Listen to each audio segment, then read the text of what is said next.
2016. She said she had a worsening cough for 6 months, dysphagia, which was mostly to solids and not to liquids at this point, for 2 months, as well as hoarseness for 2 months.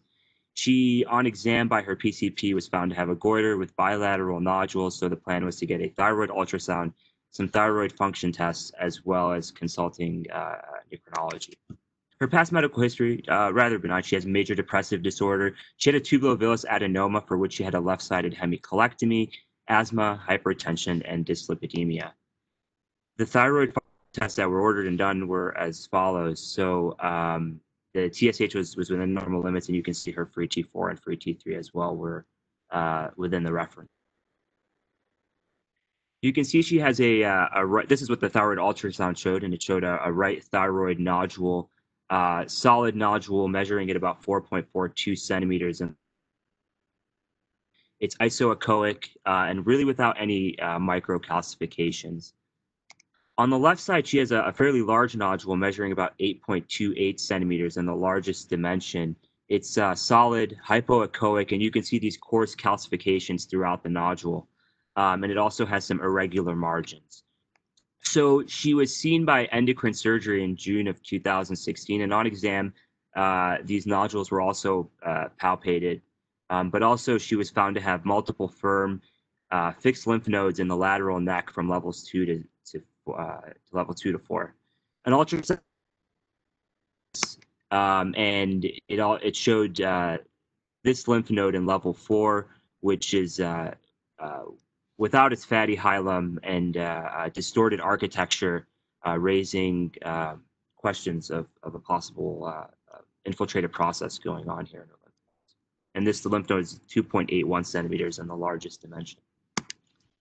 Flexible laryngoscopy was done in the office, and it showed that the right true vocal cords were moving just fine, but the left vocal cord was fixed in a paramedian position, concerning for vocal cord paralysis and possible recurrent laryngeal nerve involvement.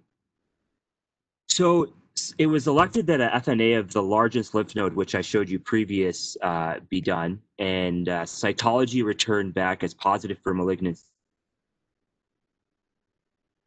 We also did a needle washing, which showed, and you can see here in the bottom right corner, a thyroglobulin of the lymph node of 5,027. Serum thyroglobulin was also done, which was elevated to 61.9. The patient also underwent a CT neck with IV contrast, which re-demonstrated this left vocal cord paralysis, but also showed some exophytic nodules that extended inferiorly from the thyroid into the mediastinum, occupying a lot of the paratracheal space. You can see that it's quite a large tumor, 9 centimeters by 10 centimeters by 5.8 centimeters in that retrotracheal space. Also, there were multiple lymph nodes in the left lateral neck from levels 2 to 5, which were fairly large, about 3 centimeters at the largest dimension. CT chest was also done to look for, I would presume, any lung metastases. Just showed re-demonstrated this large exophytic mass in the inferior side, inferior part of the thyroid, but no lung nodules that could be suspicious for lung metastases.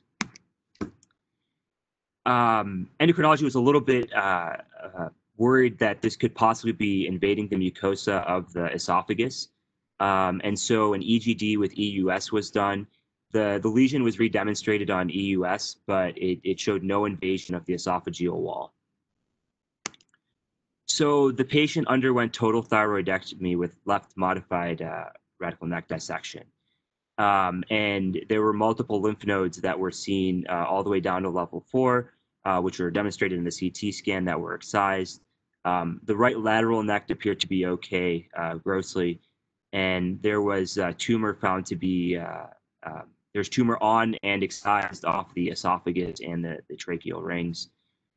It looked like the esophageal musculature was slightly violated at the level of the cricopharyngeal muscle, but the mucosa was intact.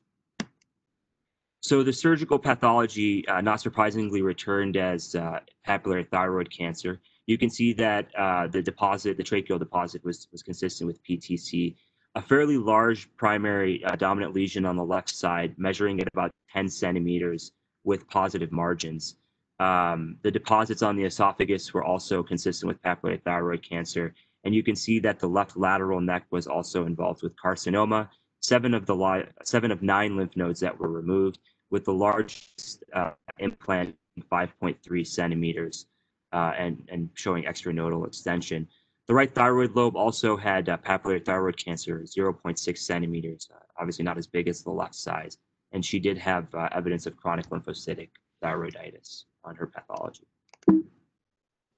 So when this patient was seen, we were using the 7th edition. So this is regardless if a thyroid carcinoma, multifocal PT4A, PN1B with no metastases that we could see, clinical metastases, which makes her MESA score at about 10.6%. So this is obviously ATA high-risk disease. So the question is, if you were to see this patient, and I'll ask this question to Dr. Nasr, would you treat this patient with I-131, or because of her gross disease, go directly to IMRT or external radiation therapy? Dr. Nasr.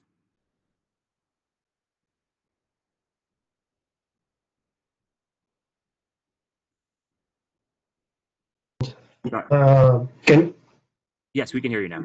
Okay. So she's 73 years old and she has residual visceral disease that was not removed. So radioactive iodine, while if it showed uptake, it may tell us something about differentiation. I don't count on it making any difference to her the residual disease or as far as preventing progression of recurrence. If she was younger, maybe. So I would be more in favor of external beam radiation, and I would defer to radiation oncology to choose IMRT or just conventional radiation.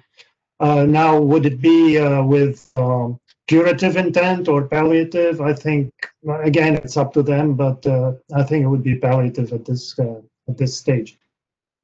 Okay, thank you. And so radiation oncology was consulted in October 2016, and they recommended to restage this papillary thyroid cancer with a PET-CT. There was a question to her total thyroidectomy versus metastases. And so she underwent a PET-CT, which showed elevated FDG activity with the soft tissue mass, which was retrotracheal, which we knew about. There were no remnant hypermetabolic cervical lymphadenopathy, and then no lung lesions, which was consistent with the CT of the chest before she underwent thyroidectomy, which also showed no lung lesions, so no distant mets. Radiation oncology actually decided to do IMRT on this patient. They actually radiated the bilateral neck as well as the superior mediastinum with 6,600 centigrays and 33 fractions. So she followed up with us in March of 2017. At this point, you can see her TSH is appropriately suppressed, and her thyroid globulin was actually fairly remarkable. It was 1.7, so on the lower side here with the suppressed TSH. She showed up to a radiation oncology follow-up in June of 2017 and endorsed worsening left eye blurriness and diplopia. She was seen by an outside hospital ophthalmologist who told her that she had what the patient said, a stroke of the left eye muscle, was noticing some mild dysphagia with food again and new headaches. On the physical examination, her left eye was fixed in adduction, and the right extraocular muscles were all intact. She was formally seen by our ophthalmologist shortly thereafter in March of 2018, which demonstrated a sixth nerve palsy, cranial nerve 6 palsy, and bogginess of the conjunctiva, which is, so the ophthalmology wanted to rule out Graves. Her pathology was not consistent with Graves, so most likely not Graves, obviously, and an MRI of the orbit was done. In the MRI of the orbit, the optic nerves were uninvolved, but there was significant atrophy of the left rectus muscle. There was also an abnormal loss of the fatty T1 marrow signal within the clivus, which could be metastatic disease. She saw endocrinology and follow-up in April in 2008 and started to endorse worsening frontal and temporal headaches, which improved with Tylenol, acetaminophen, and was having dysphagia with solids and with pills now, where previously it was just solids on presentation. But her hoarseness of her voice actually improved. And you can see in this follow-up appointment that she had a significant increase of her thyroglobulin, though her TSH remains. thyroglobulin went from 9.6 to 102 with a pretty much same TSH in both of those time periods. An MRI Pituitary was done, and I'm going to hand this over to Dr. Kshettry to explain to us what he's seeing. All right, great. So here we have an axial T1, and right away we see some fullness in the left cavernous sinus area. And if you go next slide here, here's a coronal view. And what the thing that strikes on this view here is, I'm not sure if you can see my pointer, probably not, but on the right aspect of the clivus, you see very bright white, that's the marrow signal. And whereas you get to the center of the clivus, that's all replaced by essentially a hypo-intense infiltration and loss of that marrow signal. So there's clearly something invasive here in the clivus. Next one. And continuing to see, these are all sequential cuts showing this clival invasion, and there's a little bit in Meckel's cave where the fifth nerve is as well. Let's continue. And here is showing really left cavernous sinus that's completely full of this same process here. Next one. The tumor or this lesion just kind of starts to sneak into the sella, but largely, doesn't really affect the pituitary gland. Next. And here's the post-gadolinium. While we normally use this view most commonly with tumors, actually, I think that the pre-contrast helps the most in this case to appreciate that invasion in the clivus, because you get that differentiation between the fatty marrow and the tumor. You can scroll through the rest of these here.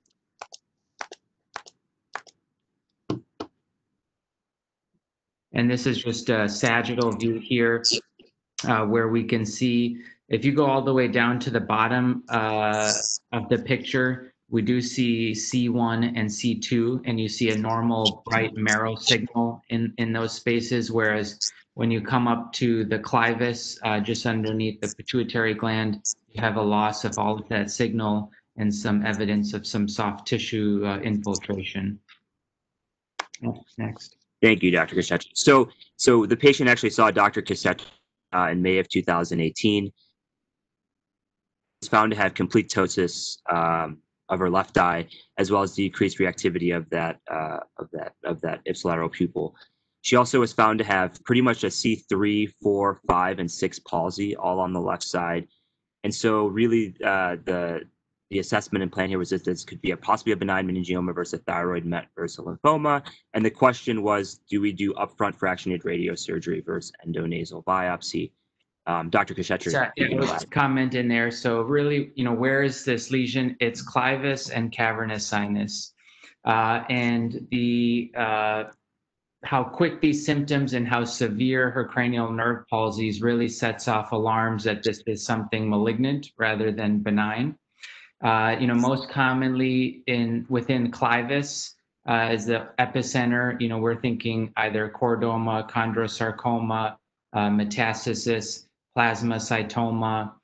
Those are some of the common things. Now, we didn't show, but there was a T2 sequence, which really this lesion was not very bright on T2. And right away, that kind of eliminates chordoma, chondrosarcoma. And so we're kind of left with plasmacytoma or lymphoma, metastasis, and meningioma is another possibility. Now, this presentation would be very kind of unusual for a benign meningioma, but we can get higher grade meningiomas that can have intraosseous extension and cause symptoms like this. So yeah, that was, ultimately this area would be best treated with radiation if it's a metastasis or meningioma or plasmacytoma. If it's lymphoma, obviously chemotherapy. And so really our decision-making here was, do we need a biopsy or can we just proceed to upfront radiosurgery? One of the key things was that the dose does increase when we're talking about metastasis. And so that was part of the discussion. At our tumor board, it was mentioned to maybe, and I can kind of comment on that part. I think in retrospect, that was probably not a very useful test, but in general, we do use that test as a sensitive marker for meningiomas. Meningiomas pretty universally light up bright on octreotide scans, and often lymphoma, for example, will not. But we can see false positives, and so sometimes it may not be as reliable a scan. And I'll turn it over to you. Thank you, Dr. Kshettry. So the octreotide scan was done, and it did area of uptake in the left clival region, which corresponded to the density on MRI. So the question was this a meningioma, like Dr. Kshettry had mentioned? And it actually has been differentiated carcinomas, especially ones which are no longer iodine avid, do actually take up octreotide on their somatostatin receptors. That is, that some differentiated thyroid carcinomas actually do express somatostatin receptors. And you can see that this was one of the first articles in the JCNM in 1996, which showed that if you can see the P here, these are all papillary thyroid cancers. PDF stands for poorly differentiated thyroid cancers. And you can see that multiple of the papillary thyroid cancers actually do show up in, do look avid in somatostatin receptor scintigraphy. And so this was followed up with another study in the British Journal of Cancer in 2003, which again redemonstrated multiple papillary thyroid carcinomas being positive on somatostatin receptor scintigraphy. We obviously do know that medullary thyroid carcinoma, which originates from the perifollicular C cells, are of neuroendocrine origin. So we're aware that those show positive on octreotide scans, but also can see that some differentiated thyroid cancers can also as well. So I think at this point it was thought that this was not a meningioma, but actually a metastasis of the pap cancer. And this is finally just a review article which was published fairly recently that showed of all the cases that showed octreotide scans being positive in patients with papillary thyroid cancer. So she was represented at tumor board and came to the same conclusions that we just mentioned, and it recommended that she undergo stereotactic radiosurgery to her left cavernous sinus and the clavus. Also can therapy with a tyrosine kinase inhibitor. She actually underwent stereotactic radiosurgery with Dr. Kshettry. She underwent 5 fractions of 6 centigrades each fraction for 30 total. She underwent a PET CT after this, which again redemonstrated this FDG avid lesion in the tracheoesophageal groove on the left side, measuring about 1.9. She had a CT after her thyroidectomy, and this was not demonstrated, so fairly new and very suspicious for recurrence. She was presented at the head and neck tumor board in September of 2018. ENT recommended a total laryngectomy with a free flap. The patient was coy to do this. She was seen by medical oncology, who recommended BRAF testing on the primary tumor and to prescribe lenvatinib in a palliative sense for her neoplasm. And radiation oncology thought that there was no role for external radiation therapy at this time. She was started lenvatinib in March of 2019 and actually had good response. She had seen decreases in the size of her lymph nodes, as well as the lesion in the tracheoesophageal groove.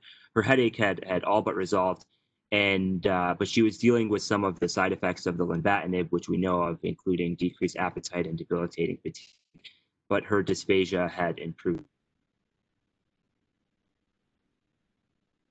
Our globulin went down from 122 to 73.9 with pretty much a similar TSH at this point. She was seen again in follow-up by oncology, was having worsening depression, a 20-pound weight loss with no appetite, terrible debilitating fatigue, and worsening dysphagia. The plan was to repeat a CT of the neck, and with the toxicity of the lenvatinib, they decided to discontinue it as her quality of life had deteriorated. She was admitted shortly thereafter with stridor and dyspnea. ENT was consulted in the ED, and they showed that her left vocal cord was completely immobile, and her right vocal cord was also now affected with hypomobility. She had reduction in the glottic airway, and they recommended tracheostomy at the spot. She was actually admitted to the medical ICU for intensive respiratory monitoring, and she actually had elected to undergo a tracheostomy. She underwent a tracheostomy during that admission, and then a percutaneous gastrostomy tube as well. She was discharged to an LTAC after that admission and was seen by ENT after her discharge, and they also, again, recommended that she undergo a laryngectomy, but the patient declined this and elected to go for hospice, and she expired shortly thereafter. And so that's our case. Thank you, Nabil. Dr. Nasr or Dr. Kshettry, would you like to add something? I would say just actually one question for Dr. Nasr was as we were trying to figure out this lesion in the clivus, in terms of your suspicion of whether this was a thyroid met, what kind of tipped you towards thinking it was?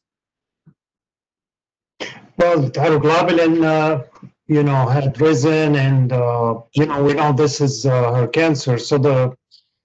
So we could have done I-123 under recombinant human thyrotropin, but given the aggressiveness of this tumor, I doubt that it was going to help us.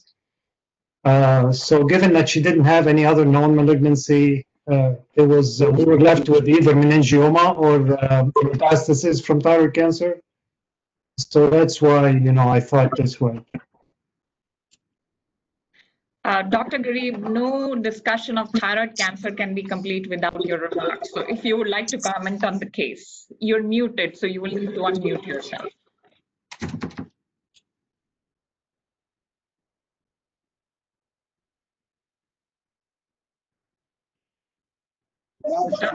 Many lymph nodes would have told us that the outcome is grave and serious, and that's essentially what happened.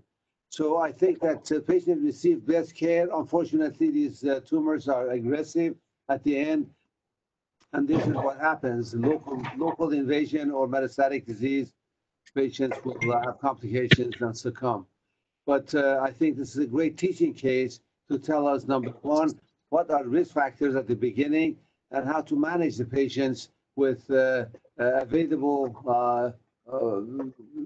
disciplines, in other words, oncology, surgery, radiation, and so forth. So it was really a case to teach us how to collaborate and how to work together. Thank you very much. Thank you so much, Dr. Garib. And that's the team collaborative approach. That's why people come to the clinic for care.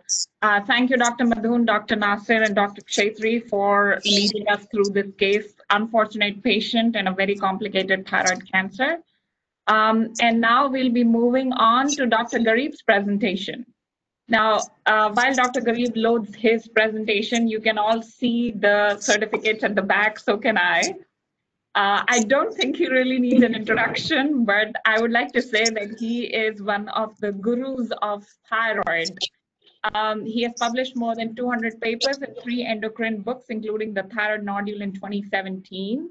I can almost bet money that it is difficult to attend an endocrine conference without him being a speaker on there.